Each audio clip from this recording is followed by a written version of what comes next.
ஆத்ம வித்யா யோகாவின் ஆன்மீக நறுமணம் ஆக்கம் பெறும் நம் மனம். வணக்கம் நண்பர்களே. இன்னைக்கு நம்ம பார்க்க போகிற விஷயம் நம்ம வாழ்க்கையே தலைகீழ மாற்றக்கூடிய ஒரு ரகசியம்.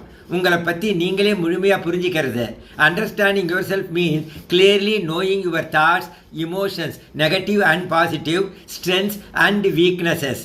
நம்மில் எத்தனை பேர் மற்றவங்களை பற்றி யோசிக்கிற நேரத்தில் ஒரு 5 நிமிஷம் நம்மளை பற்றி யோசிக்கிறோம்? சுய அறிவு அப்படிங்கிறது சும்மா ஏதோ ஒரு வார்த்தை இல்லைங்க. உங்கள் மனசுக்குள்ளே என்ன ஓடுது, உங்களுடைய பலம் என்ன, பலவீனம் என்னன்னு அக்கு வேற ஆணி வேற தெரிஞ்சுக்கிறது தான் உண்மையான சுய அறிவு. Reflection, self reflection. இதை எப்படி சார் பண்ணுறது?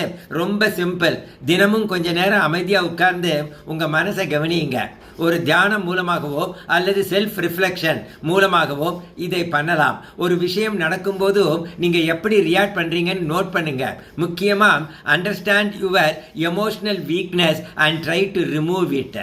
நம்மக்கிட்ட இருக்கிற குறைகளையும் பலவீனங்களையும் முதல்ல ஒத்துக்கிறதுக்கு நம்ம பழகிக்கணும். அதை எப்படி மாற்றலாம், எப்படி நம்ம வாழ்க்கையிலிருந்து நீக்கலாம்னு முயற்சி செய்ய பார்க்கணும். அதே நேரத்தில் understand your strength and try to improve it.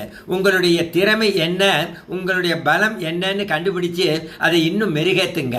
The greatest thing in the world is to know how to belong to oneself. உங்களை நீங்களே எப்போ முழுசாக புரிஞ்சுக்கிறீங்களோ அப்போவே உங்களுக்கு ஒரு உண்மையான சுதந்திரம் கிடைக்கும். பழைய கெட்ட பழக்கங்களோ, திடீர்னு வர கோபமோ, இல்லை அடுத்தவங்க உங்களை பற்றி என்ன நினைப்பாங்கிற எதிர்பார்ப்போ எதுவுமே உங்கள் மன அமைதியை கெடுக்க முடியாது. உங்களை நீங்களே மாஸ்டர் பண்ணிக்கிட்டீங்கன்னா வாழ்க்கையில் வர எந்த ஒரு சூழ்நிலையையும் செம தெளிவோட, பயங்கர கான்ஃபிடென்ஸோட, ஒரு சூப்பர் பேலன்ஸோட உங்களால் ஹேண்டில் பண்ண முடியும். ஸோ இன்னிலிருந்து உங்களுக்கான நேரத்தை ஒதுக்குங்க. உங்களை நீங்களே செதுக்கிக்கங்க. இறைவா நன்றி.